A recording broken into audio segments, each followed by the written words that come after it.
Okay, Spider-Man Far From Home, let's talk about it. I initially had no interest to see this movie. I don't care about uh phase 4 moving forward. I just don't.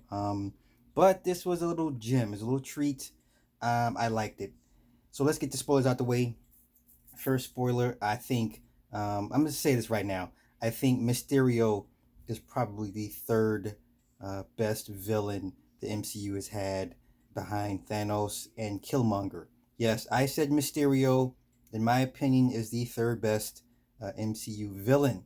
And at the end, he set up Peter Parker. He framed Peter Parker for his death via murder. Second spoiler, Nick Fury's working with the Skrulls. I guess the Skrulls are still good guys.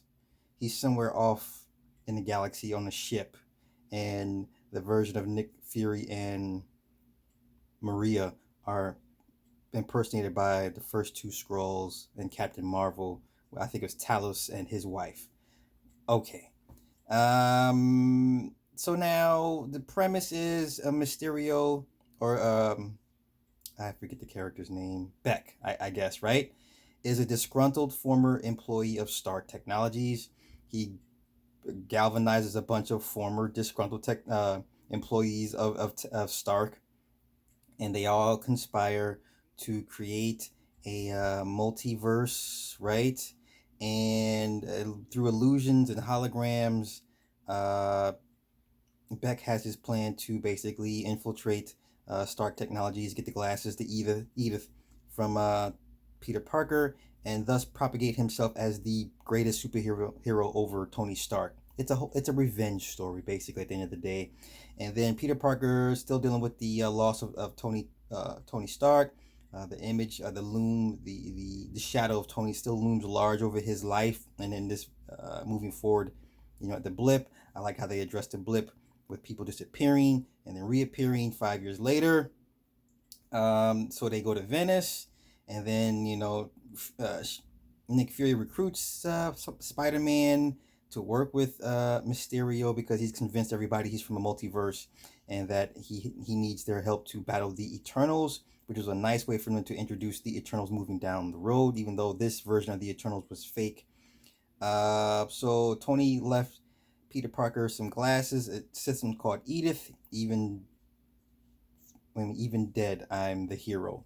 Nice, nice, nice moniker. Okay, and so then, um, Mysterio befriends Peter Parker. He empathizes with him as being the lone wolf as a superhero, whatever the case may be. Peter Parker going through teenage angst still has trying to balance being a superhero and being a friend.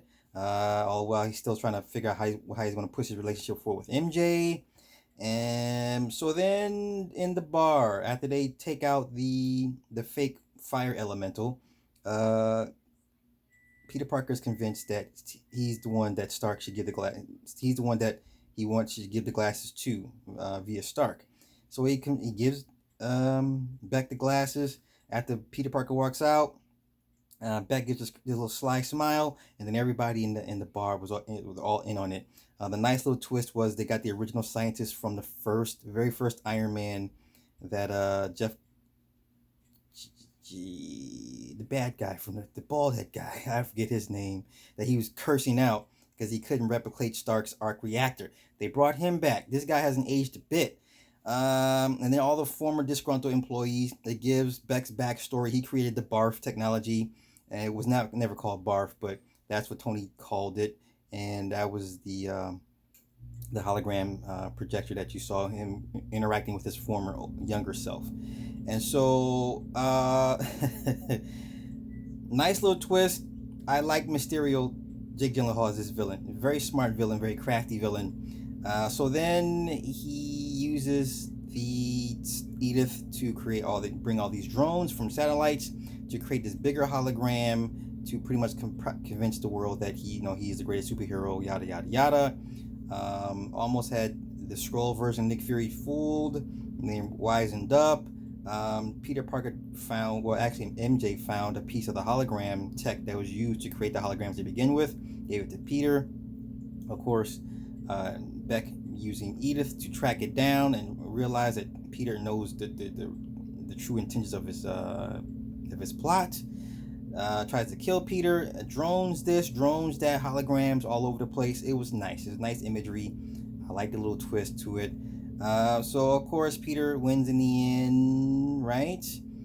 But at the end, as you see during the mid-credit scenes, when he's taking MJ through he's slinging through the city, web slinging. That's when it's revealed that Beck, aka Mysterio, created the fake footage to implicate Peter as the murderer, even though the voice was clearly not Peter's voice, and he revealed Peter's true identity. So moving forward to Spider-Man 3 should be pretty good, interesting as far as Aunt May and Happy, Peter, his the whole situation with his friends and family. Everybody's in jeopardy now, so we'll see how that goes. That's pretty much it, guys. I mean, it was a nice little movie. Like I said, I'm not really overly excited about Phase 4 moving forward, but I'll still continue to see these movies just to see how they move the story along with the new sagas. All right, you guys have a good one. Peace.